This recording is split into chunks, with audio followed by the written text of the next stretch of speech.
Hello everyone. Episode की starting में सारे प्लांट डेमन रेडमोस को इकट्ठा कर रहे थे। एजरेट सोच रहा था, जब तक हमारे पास ये रेडमोस है तब तक हम खेती कर सकते हैं। तभी एक प्लांट डेमन एजरेट को बोलता है कि यहाँ पर और ज़्यादा रेडमोस नहीं है। तभी वहाँ आर्टिनी आ जाती है। एजरेट कंफ्यूज हो जाता है। वो आर्टिनी को उनकी तरफ आते हुए देखता है। तुम कौन हो, कौन से रीज़न से हो? आर्टिनी उनसे पूछती है। थर्ड और फोर्थ स्टार रीज़न खाली क्यों है? एजरेट बोलता है, वो मक्के के खेतों में काम कर रहे हैं। पर तुम कौन हो और यहाँ क्या कर रही हो?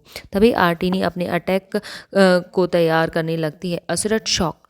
आर्टिनी सारे प्लांट डीमन पर अटैक कर देती है। नेक्स्ट सीन में क्रेडोस डीमन लॉर्ड के कैसल को खोद रहा था। वो लाइट ज़रूर सील टॉम से आई थी, जहाँ पर क्रेडोस से पहले वाली डीमन लॉर्ड आर्टिनी कैद थी। वो गेम में भी हिडन बॉस की तरह गेम में आई थी और उसे हराना गेम में भी बहुत ज़्यादा मुश्किल टास्क था। पहले वाले डीमन लॉर्ड मोड्रेटो ने अपनी सारी पावर लगाकर आर्टिनी को कैद किया था। गेम में भी मैं उससे 50 बार हारा था। उसकी पावर बेमिसाल मिसाल है। अगर उस मॉन्स्टर की सील टूट गई तो हमें ज़्यादा डीमंस भी नहीं बचा पाएंगे। वो फावड़े को दूर फेंक कर थॉर्न ऑफ टेरर को यूज़ करने लगता है, मलबे को जल्दी जल्दी हटाने के लिए। निकल आओ यार अब तो। नेक्स्ट सीन में फेरी डीमन कमज़ोर होकर रही थी, पर बॉल उसे पकड़ लेता है। यहाँ पर एक और स्ट्रेचर लाओ। सारी फेरी डीमन लगातार ज़्यादा पावर यूज़ करने से बेहोश हो रही थी। लीडर फेरी नॉक्स थकने के बाद भी काम करना चाहती थी, पर हार्तोक उसे काम करने से मना करता है। तुम अभी पूरी तरह ठीक नहीं हुई हो। फ्लूइड के पापा क्रॉप को देखकर बोलते हैं कि यहाँ पर भी फंगस फैल चुकी है। सारे डीमन परेशान हो गए थे। सारे डीमन में अफरा तफरी का माहौल चल रहा था। तभी आर्टिनी भी उड़ते हुए उनके खेतों में आकर लैंड करती है। सारे एक डीमन एक बार आर्टिनी को देखकर दंग रह गए थे। हार्तोक बोलता है, तुम मरना चाहती हो क्या? तुम्हारी हिम्मत कैसे हुई हमारी प्रेशियस खेतों को खराब करने की? अचानक हार्तोक शोक हो जाता है। आर्टिनी उससे पूछती है, डीमन लॉर्ड का कैसल कहाँ गया और मोड्रेटो कहाँ है? हार्तोक डर गया था और सोच रहा था, बेशक ये मेलोडी विच आर्टिनी है। वो बताता है, मोड्रेटो तो मर चुके हैं और अब डीमन लॉर्ड क्रेडोस यहाँ पर राज करते हैं। आर्टिनी बोलती है, तुम ये खेती जैसी तुच्छ चीज क्यों कर रहे हो? वेल, ये हमारे डीमन लॉर्ड की इच्छा है।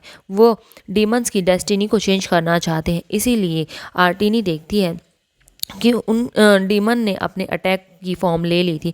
आर्टिनी बोल रही थी, अब से मैं डीमन लॉर्ड हूँ और ये बकवास फार्मिंग को बंद करो। तभी सेरिगे आर्टिनी पर अटैक कर देती है। किसने कहा तुम डीमन लॉर्ड हो? हार्तोक भी अपने अटैक को चार्ज करने लगता है। बॉल कहाँ पीछे रहने वाला था, वो भी अटैक को कर देता है। पर आर्टिनी का तो बस एक ही अटैक उनके लिए काफ़ी था।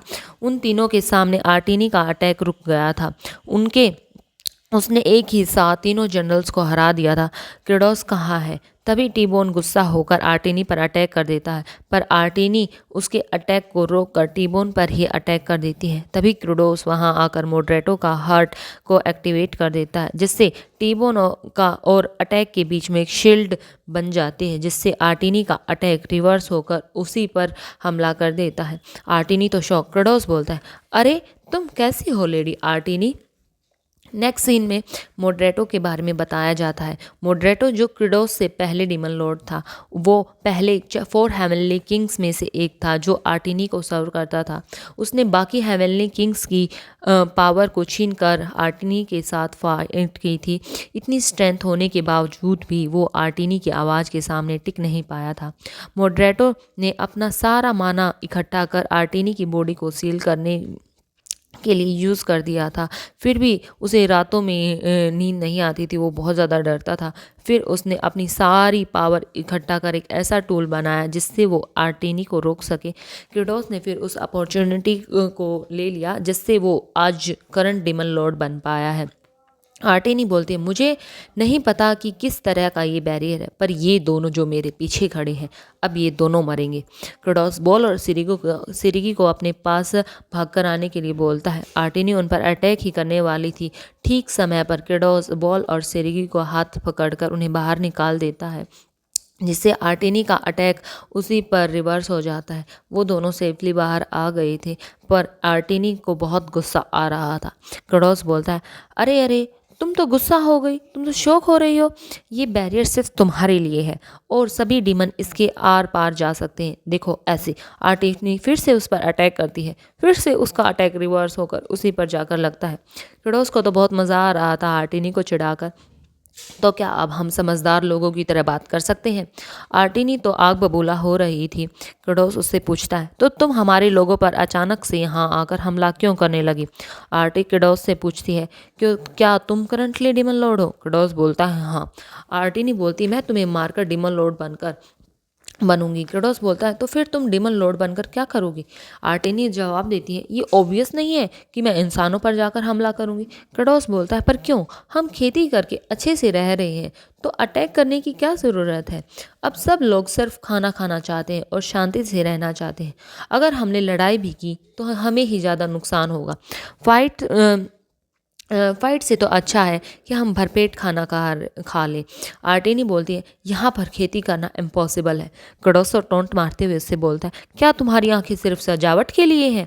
मेरे लोगों ने साथ मिलकर ये सब उगाया है। बेशक हमारी कौन अभी बीमार है, पर ये भी ठीक हो जाएगी, पर तुम्हारी वजह से सब खराब हो गया। आर्टेनी सोच रही थी, ये छोटा सा डीमन कुछ अजीब तरह बर्ताव क्यों कर रहा है?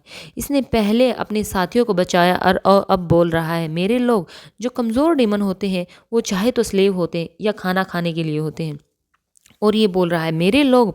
आर्टिनी बोलती है, लगता है नया डीमन लॉर्ड थोड़ा पागल है। क्रेडोस को भी पॉइंट मारते हुए बोलता है, हाँ तुमसे तो कम ही कम, पर क्या तुम अपनी ड्रेस का कुछ कर सकती हो? ये ड्रेस बहुत शर्मनाक है। आर्टिनी बोलती, ये मेरा वेपन है। क्रेडोस बोलता है, तो हाँ तो कुछ डिसेंट सा वेपन चूज़ करो ना। जब तक तुम इस हार्ट को डिस्ट्रॉय नहीं कर देती तब तक तुम हम पर अटैक नहीं कर सकती। अब वापस जाओ आर्टिनी। वो आर्टिनी बोलती है, ठीक है, तो अब मैं अकेले ही हमला करने जा रही हूँ। क्रेडोसो उसे रिस्पेक्टफुली अलविदा करने लगता है, तो ठीक है चलो अब सारे डीमन काम पर लग जाओ। तभी आर्टिनी मौका देकर पलट कर अटैक करती है, पर क्रेडोस तो उसके साथ मजाक कर रहा था। वो फिर से बैरियर को एक्टिवेट कर देता है, जिससे आर्टिनी का हाथ बैरियर में अटक जाता है। अरे यार ये क्या हुआ? आर्टिनी तो असमंजस में पड़ जाती है। वो तो अपना हाथ बाहर निकालने की कोशिश कर रही थी, जिससे उसका हाथ बाहर नहीं निकलता। अरे ये क्या हुआ? मैं तो फंस गई। सिरकी क्रेडोस से पूछती है, तो क्या तुम इसे ऐसे ही छोड़ने वाले हो? क्रेडोस बोलता है, और क्या, ये यहाँ पे भूखी प्यासी रहकर मर ही जाएगी।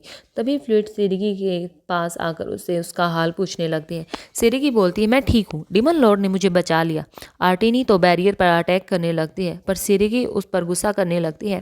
अरे तुम अपने कपड़े क्यों उतार रही हो? यहाँ पर कितने सारे लोग तुम्हें देख रहे हैं, अपने आप को कवर करो, तुम एक जवान डीमन हो। सारी बातें सुनकर सिरकी तो शर्माने लगती है।